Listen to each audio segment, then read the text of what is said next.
Hey, what's going on, guys? Battle Nation's Emperor here, back with our 5th video of the channel, and man, guys, I'm excited about today's video. So, spent the better part of my evening, a few hours, along with eating my dinner, going through and scanning the Battle Nation's wiki, and man, guys, I genuinely forgot how amazing the story was. I remember the cool boss strikes, I remember the limited edition units, I remember the buildings, and of course I remember the main cast, but guys, the lore goes so deep. I mean, there is so much here that I just genuinely forgot about, and a lot I didn't even know about.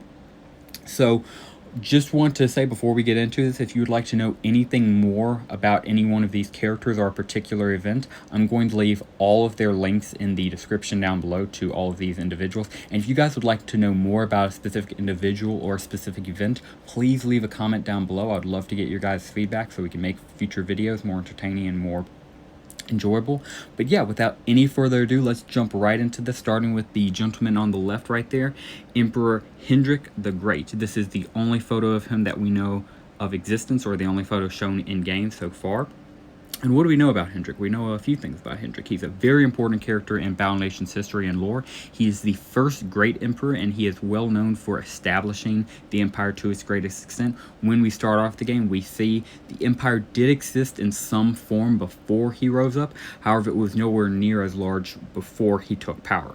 He takes power and is this great strategic genius. He is able to conquest, basically like Napoleon, running through the entire continent, conquering most of it, and either he suffered no defeats or suffered very few small defeats, because all we hear about is his great victories and we never hear about any losses. And of course this could just be imperial propaganda, since we are viewing the story from an imperial point of view, so definitely could be some bias there. But again, this huge great military leader conquers the entire continent, or the vast majority of the continent of which Battle Nations takes place in. His son would go on to industrialize the lands, making them more powerful, but we'll get into that in a moment. And the last thing we know about him is the fact that he has a massive scar on his face, and the helmet that he is wearing is inspired by the German police of the 1800s, according to the Battle Nations Wiki, which I'm not sure about German police force, but I can definitely see the German inspiration for his helmet, absolutely. Speaking about his son and his industrialization of his lands, let's get into his son. His son, his immediate heir, Emperor Tran, the son of Hendrick the Great, he is well known for industrializing the lands his father had conquered. So his father conquers these lands. They're basically just rural farmland, open fields, if you will, untamed wilderness. And Tran comes in here. Sorry, got the name a little bit messed up there.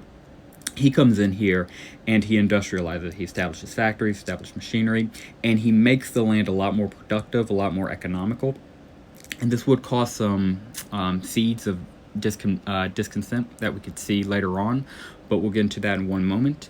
The third thing about him is he was actually the namesake of the university in the imperial capital. Tran University was established in the capital and was the main college of the imperial capital. Finally, the last thing to note about him is near the end of his reign and his life, a small rebellion would break out in some of the rural areas of the empire. This would initially start as just mild discontentment, some people maybe not liking the industrialization, having to move off farmlands into the factories, some people just not liking imperial rule, but this would quickly escalate into a full-blown revolution against the entire empire and against basically the player, the team, because we play as the empire, as a soldier within the empire, and this would be the conflict that would follow the entire rest of the game, as this new faction would be known as the Rebels, and they would become the biggest threat to the empire and would eventually, unfortunately, tear it down. Moving on from Tran here, we have Emperor Conrad. Emperor Conrad's very interesting. There is no known pictures about him. I would have shown it first if there was, but there is literally no pictures about him. He is extremely sparse on information. His entire Battle Nations wiki page is just a paragraph and a few little minor details about him, just like, some patch notes about him and various little information about that. The only real thing we know about him is that it's implied in-game and in his wiki that he was, and I quote, he was responsible for setting the foundation. That is literally all we get. There is no more context to that. All we know is that he was, and I quote, he was responsible for setting the foundation. That could mean he was responsible for setting the foundation of the empire, as in he was literally the first emperor and set up the empire. He established it from the ground up. Or this literally just could mean that, he set the foundations of government. He set the foundations of society, more like a peacekeeper. We don't really know how significant that, quote, foundation is, but the way I'm reading it personally, I think it kind of applies he might have even been before Hendrick. He might be either Hendrick's father or the man who came before Hendrick. And the last thing we know about Emperor Conrad is that he was the one who issued M9s. He's the one who issued M9s, the designated marksman's rifle, to the sharpshooters. So the sharpshooters, a very early on unit, their rifle was issued by him. That's just about all we know about him. Finally, moving on to the last emperor, and probably the dumbest but yet most consequential, Emperor Hendrick II. Now, this was the son of Emperor Tran and the grandson of the original Emperor Hendrick, and he would also unfortunately be the last of the imperial bloodline. He is by far the most active emperor in the entire game. He is often on the radio in-game, and you can hear him talk about various things from the state of the empire to his political thoughts on the rebels and his own people. Plus, he gives you several main missions and side missions within the game where he talks, has his own little problems, and again, just goes throughout the story explaining his side of view. So again, very important in the game, has a lot of moments compared to the other emperors who both Hendrick I and Tran are only mentioned in a cutscene, and then Emperor Conrad, like we previously mentioned, only has a paragraph on his Wikipedia page. So Emperor Hendrick II by himself has probably double the information of all the other emperors combined. Would have a lot to do within the story, however, unfortunately, General Ash, the main general of the rebellion army, would orchestrate a genius plan to trick the Imperial Army through false information and double agents that they were going to raid the edges of the Empire, basically do some skirmishes around where they had the least control and on some of their outposts. Hearing this, the Imperial Council decided it was best to send out all of their armies to go deal with these on the frontier. So all of the armies of the Empire would flee the capital, would flee their stations, and go to the very edges of the Empire to take on this supposed threat. Of course, this is exactly what the rebels wanted. This was the perfect opportunity for them. They would cross the Tran Mountains. That's made of mountains in the game. They would cross the mountains overseeing the capital, and unfortunately, they would meet pretty much no resistance, capture the capital, and kill Emperor Hendrick II. This would cause complete chaos within the Empire, not simply just because of the fact they killed the Emperor and then proceeded to burn the capital to the ground, but simply because this was thought impossible at the time. They thought they were perfectly safe, and at this point, the Empire was as centralized as it had ever been. So from their perspective, they were practically invincible. So the fact that Ash was able to not only trick the Emperor to send away his armies, but then was also able to surround the capital, capture it, kill the Emperor, and then burn the capital to the ground, it was an immediate, massive blow to the Empire, and would, of course, in our final point, as we can see, lead to the slow but steady erosion of the entire empire. It was a massive win for the rebels. Emperor Hendrick II is really just remembered for his incompetence, his childlike behavior, and his death leading to the fall of the empire. Now, speaking about these rebels and how much of a influential part they play into the story, let's get into them. First, of course, starting off with General Salamance. Sorry, that's a Spanish name. General Salamance is by far the kindest and most responsible general within the rebel army, often being nice to the players, apologizing to them when his army goes a little bit too far, commits an atrocity that he didn't oversee, and also being very kind and cordial to Ramsay and Morgan, having various pleasant conversations with them. Eventually, after developing, not a friendship I would say, but more of a business relationship with the main cast, he would contact Perkins in request to establish a peace treaty between him and the rebels, after stating that he has learned that somebody behind the strings is manipulating the rebel government to force disunity among the continent, basically just to cause chaos as he sees it. This individual would never be named, but I have decided to coin the term the Mastermind, as it was very clear this was some kind of final boss, maybe even the final boss of Battle Nations, but unfortunately with Z2 being closed down, they never got to do it. So, thankfully, the peace talks would go pretty well between him and Perkins. Perkins would get Lieutenant Morgan drunk, and Lieutenant Morgan, being extremely intoxicated, would be willing to sign the peace treaty. Perkins then grabs this treaty, hands it over to Salamance, at which point, right before he is able to sign it, he is unfortunately shot in the back with an arrow and killed.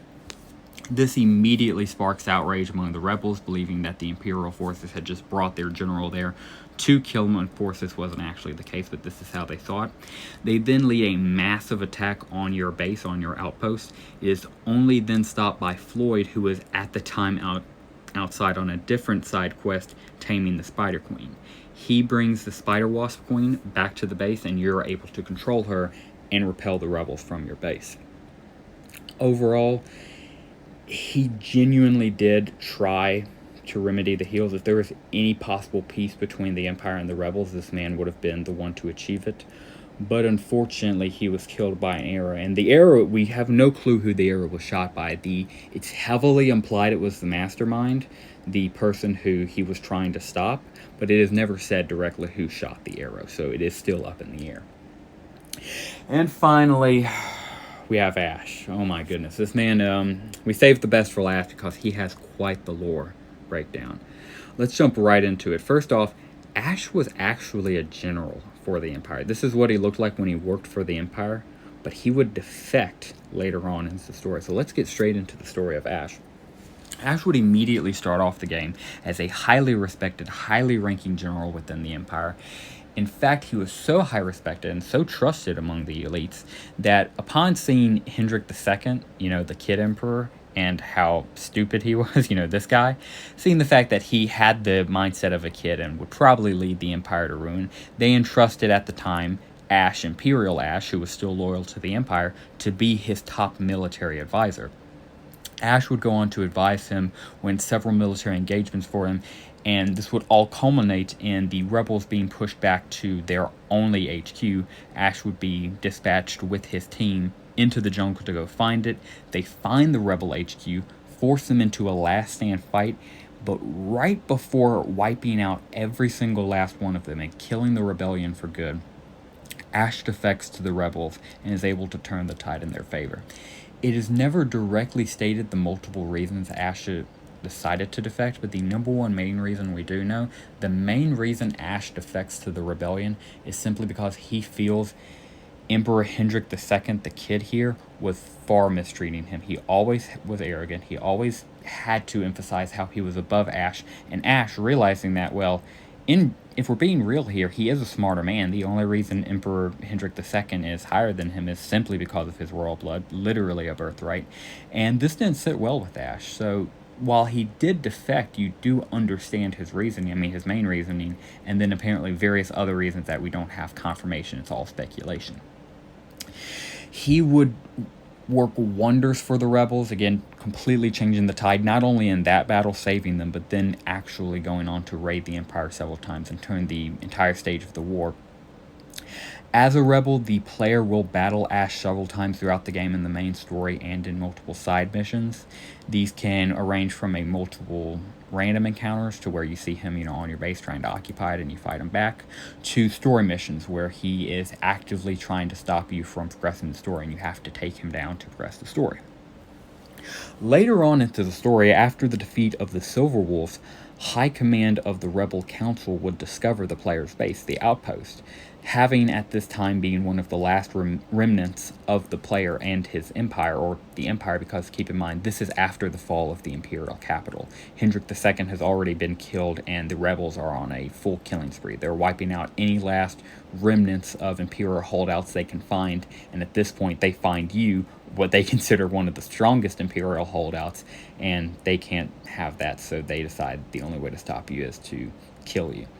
They send Ash out to do the work. However, while Ash is fighting in battle, It is unknown what happens. However, he learns something from your men, from your civilians, not your army, that changes his mind. He responds with, and I quote, this is his exact words, This is all wrong. I don't know why they would tell me. Rebels, on me. We're falling back to high command. I need to get a few questions answered.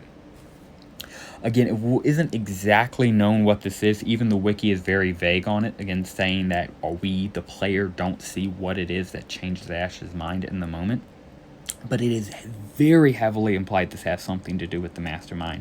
It is heavily implied that Ash, during the midst of the battle, realizes that something was awry, that he had been lied to, that he had been misled, and he learns the true intent that somebody behind the scenes is pulling all the strings.